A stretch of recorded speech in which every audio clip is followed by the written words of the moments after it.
Like none of the other players from Switzerland or Slovenia have been able to hit. It's scary. Like it really is scary, because the reason why is because of the talent within the team.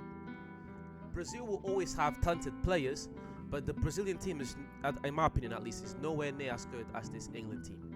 England's standards in international football should be at the high. England beat the Netherlands, and can they go on to win Euro 2024? Let's see what Mark has to say.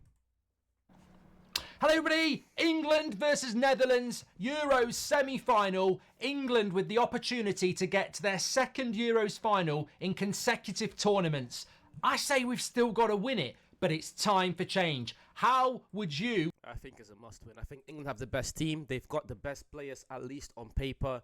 And as well, like, you're getting to these stages year in and year out. You have to win this one. I think it's a must win game.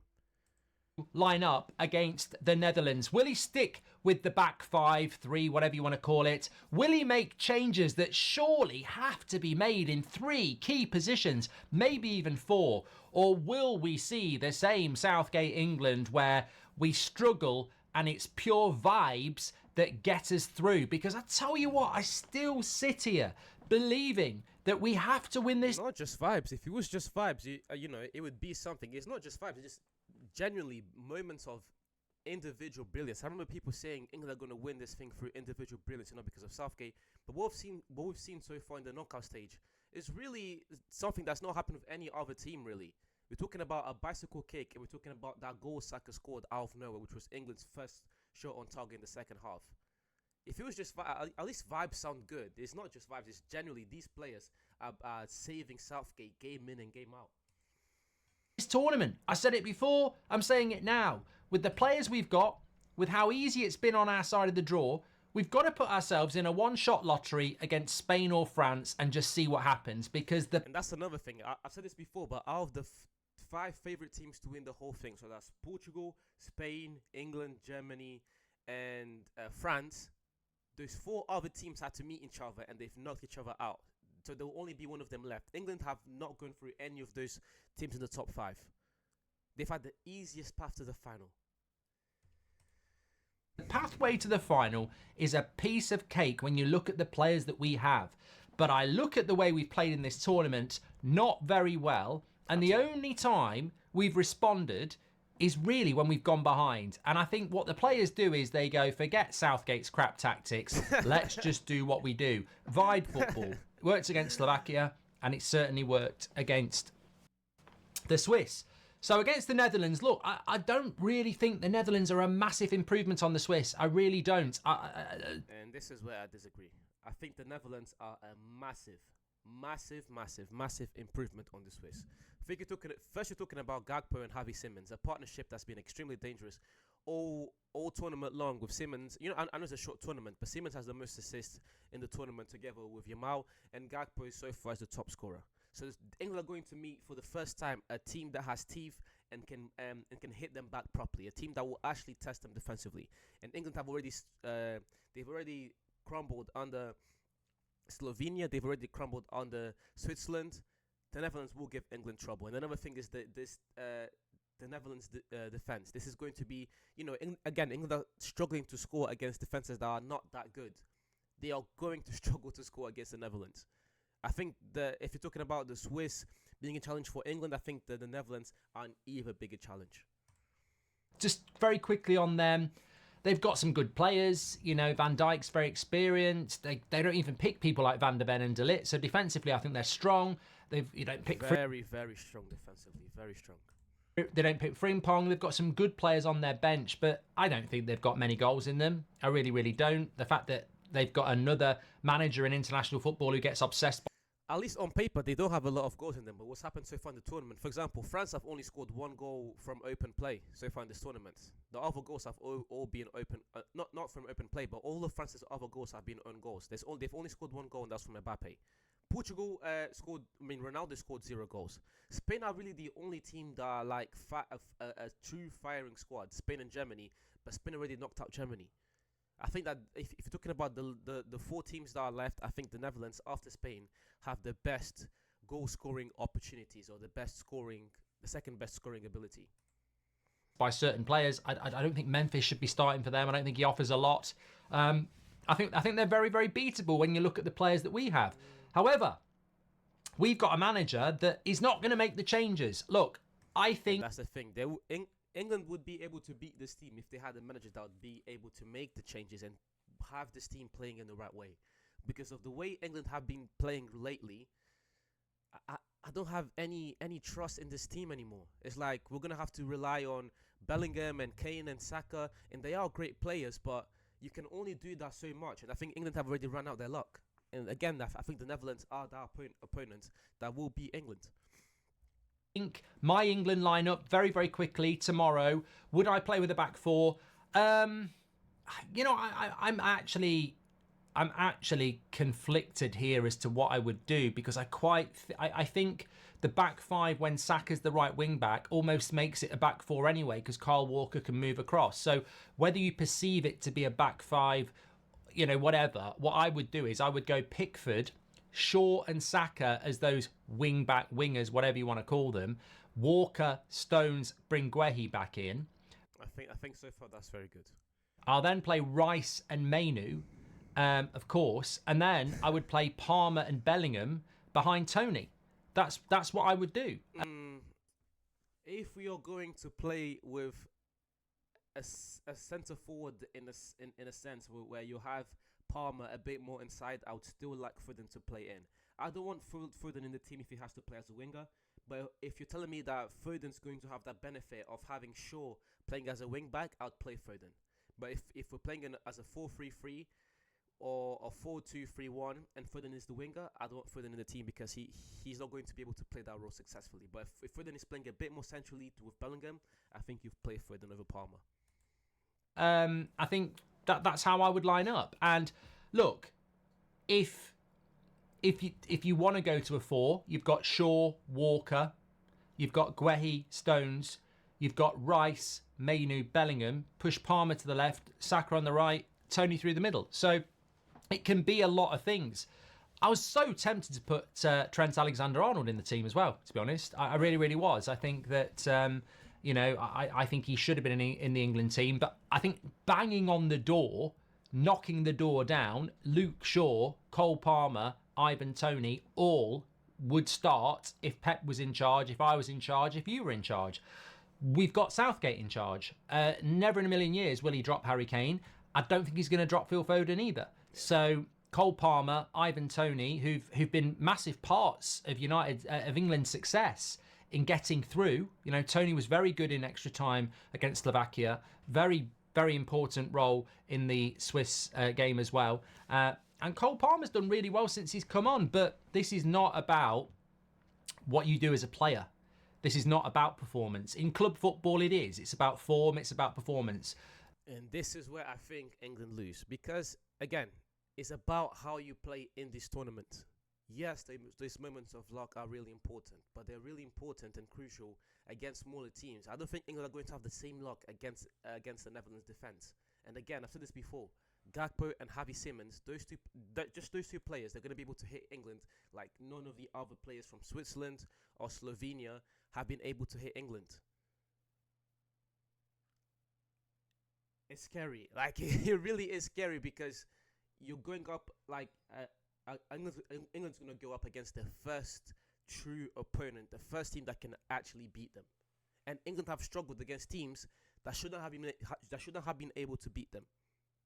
They've won, but again, it's coming in like last resort, brilliant moments of brilliant moments.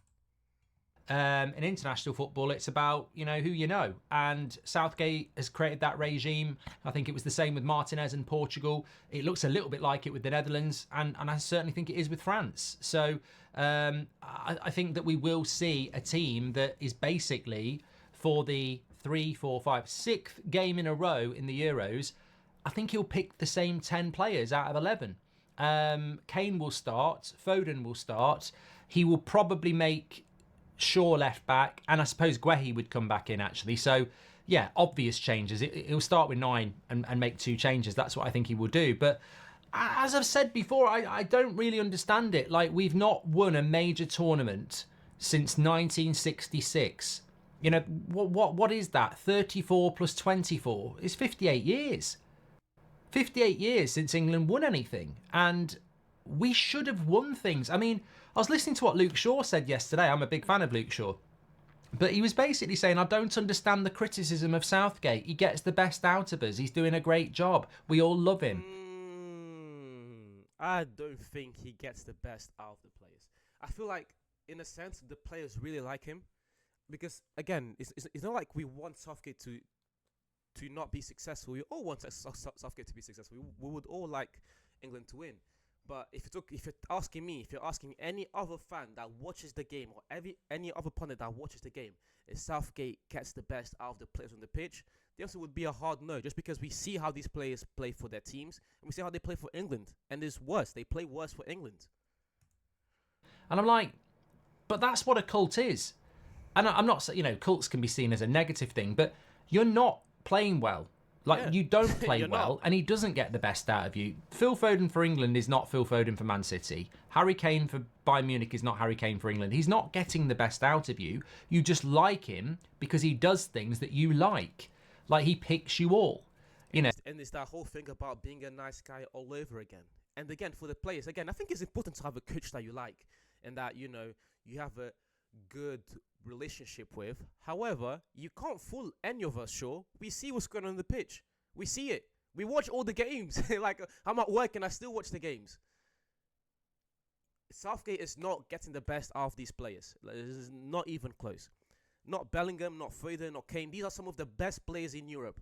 Premier League player of the season, La Liga, arguably La Liga player of the season, Bundesliga top scorer. They are not playing close to that standard at all. He creates a nice environment. He's a nice guy. You like him.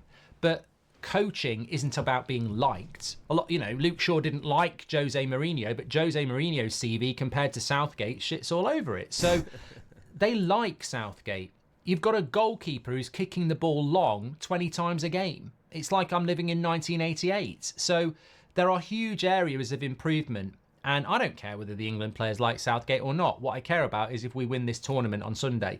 And that was always what I was going to say. If the FA want to give him a contract because he got us to the semi-final or the final and lost, they're idiots. Because that happened at Wembley a few years ago. It happened in the quarterfinal. And it's all about standards. England, right now, I think, England have, or at least should have, the highest standards in international football for me right now. Even higher than Brazil. And the main reason why is because of the talent within the team. Brazil will always have talented players, but the Brazilian team is, in my opinion at least, is nowhere near as good as this England team. England's standards in international football should be at the highest, and I think the FA should be translating that, communicating that through their actions. And so far, it's not really been like that, unfortunately. Final of the World Cup. This team should win this tournament. I said it at Christmas, I said it in April, I'll say it now. This team should win the tournament, and we must not lose sight of that because we won a penalty shootout or we scraped through an extra time against Slovakia. This team should win this tournament, and anything less than that is a failure. We have to 100% agree. 100% agree with Gorbridge here. Let's not change the goalpost now. This team should be winning the tournament, especially with what some of these players done throughout the season. Win this tournament, and that's all I'm bothered about. So when I look at the team and I see people saying, well, he won't drop Harry Kane, he won't start Cole Palmer, I go, well, I'm not putting up with that. Why should we put up with that? Why? Well, we will have to put up with it because we're not picking the team. I respect that. And maybe we can win this tournament with Harry Kane and not picking Cole Palmer and Ivan Toney. Maybe we can. And if we do, everyone's a winner, baby. That's so true. But it doesn't mean that you can have concerns. Harry Kane, we've spoken about it. He's played badly in an England shirt for 5 games. Who is he? Is there a statue of him in Trafalgar Square? It's Lord Nelson, not Lord Kane. He's a footballer who's not playing well, and there are 2 other strikers that deserve a chance. And just quickly on Kane, yes, Kane is playing poorly, but I'm not trying to defend Kane here, but I don't think Kane is playing poorly just because, he fell off a cliff. We've seen this guy and what he's done for the past 3 years. The way this team is set up, especially with the way Foden is playing, and of Bellingham as well, they do not accommodate. They do not benefit the way Kane plays. We all know how well Kane plays for Bayern and how well he plays for Tottenham. Bellingham, the way Bellingham plays, kind of clashes with the way Kane plays. The fact that Foden likes to come in, it's like you have three players, like a hot spot where they all like to drop deep and they all want the ball, and of course that's going to influence the way Kane plays. Kane is playing bad, we should criticize players when they play bad, but I think that also comes down to coaching. It's like either adapt the way Kane is playing, adapt the way Foden and Bellingham are playing, or take Kane off the pitch. But none of these things are being done, so it's like, what's the point? You're not adapting the way these guys are playing, and you're not taking Kane off, so, what's the point of it all? I don't get why he's undroppable, other than the fact that Southgate picks his favourites. Like, there should be a demand to drop him, because if you're dropped, you're not sent home. Yeah. You're on the bench to come on in a game that probably will go to extra time. So I think these changes are logical. It's not the end of the world. If you do drop Kane and Foden, you can bring them on.